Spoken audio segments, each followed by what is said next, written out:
Bienvenue mesdames et messieurs, chers membres et sympathisants du PBD, ici au Palais fédéral, où se tient actuellement la session d'été du Parlement.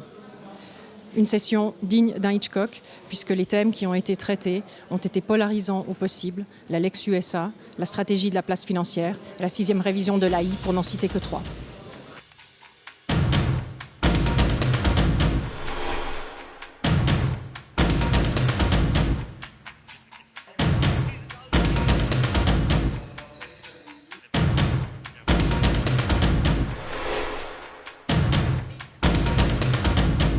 Martin Landolt, le PBD s'est beaucoup engagé pour la Lex USA. Cette Lex USA a maintenant été enterrée par le national. Que va-t-il se passer à l'avenir? À mon avis, c'est un plus grand problème et un plus grand risque qu'on ne connaît pas les conséquences. Et c'est pourquoi on ne sait pas ce que va passer, on ne sait pas quand ça va passer, et les insécurités sont le risque le plus grand qui existe pour la place financière, et ça me fait des grands soucis. Durant la session extraordinaire, le PBD s'est clairement prononcé pour une place financière suisse compétitive et fiscalement conforme. N'est-ce pas contradictoire? Non, pas du tout. C'est pourquoi le PDB s'engage pour des standards globaux vers l'OECD, parce qu'avec un standard qui est probablement un échange des données automatiques, qui à l'un côté garantit la conformité fiscale, à l'un côté, à l'autre côté, parce que ce seront des standards globaux, ça ne touche pas la compétitivité. La pénurie de personnel qualifié a un impact important sur notre économie, notre société. Que propose le PBD pour pallier ce manque de personnel qualifié suisse? Le PBD a lancé une motion et demande au Conseil fédéral des mesures dans l'éducation, par exemple, des idées qu'on pourrait motiver les jeunes générations pour choisir les professions où nous manquons des emplois pour le moment, et surtout aussi pour s'engager sur les femmes. Les femmes nous manquent dans l'économie, et ça c'est une chose qu'il faut urgemment changer. L'initiative sur l'immigration de masse a été longuement débattue. Comment le PBD se positionne-t-il sur ce sujet?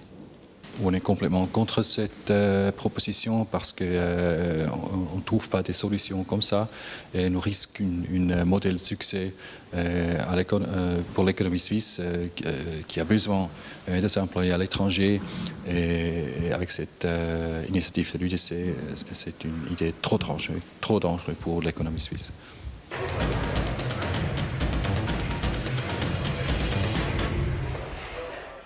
Mais il y a un temps pour tout, même durant la session d'été du Parlement, temps pour une sortie du groupe parlementaire, sortie qui a conduit le groupe PBD sur les bords du lac de Thun, même sur le lac, et ce, dans une excellente atmosphère.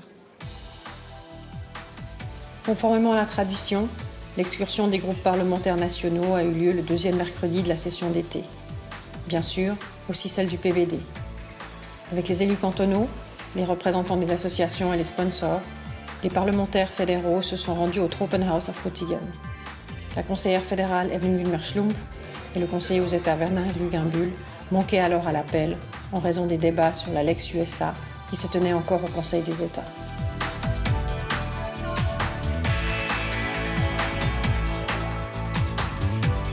Le Tropenhaus de Frutigen est une start-up innovatrice qui récupère la chaleur du tunnel du Lötschberg pour se chauffer et pour son élevage d'esturgeons. Élevage qui est en développement et où est produit du caviar.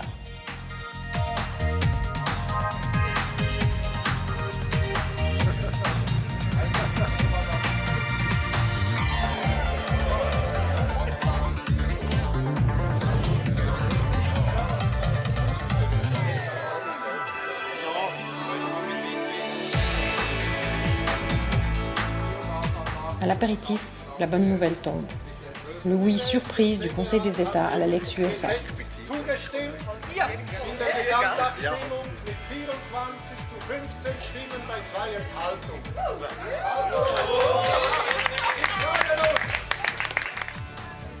L'ambiance en était d'autant meilleure à l'arrivée de la conseillère fédérale Evelyn Wilmer-Schlumpf et de Werner Luginbull.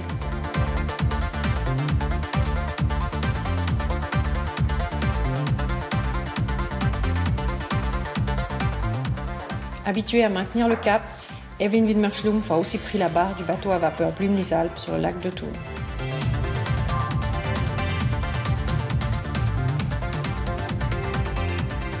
Les environs du lac de Thun valent le détour. Le château d'Oberhofer en est sans nul conteste l'un des points d'orgue.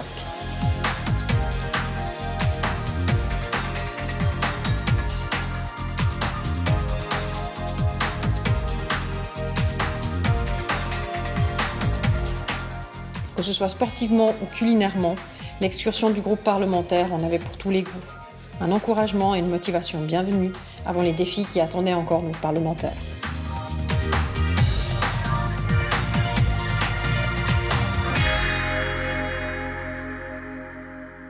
Et voilà, mesdames et messieurs, nous sommes déjà au terme de cette newsletter. Et même si l'été à venir ne sera pas de tout repos, je rappelle que le PBD est en train de refaire son site web, que nous préparons de nombreuses campagnes. Je vous souhaite néanmoins, d'ores et déjà, un très bel été et d'excellentes vacances.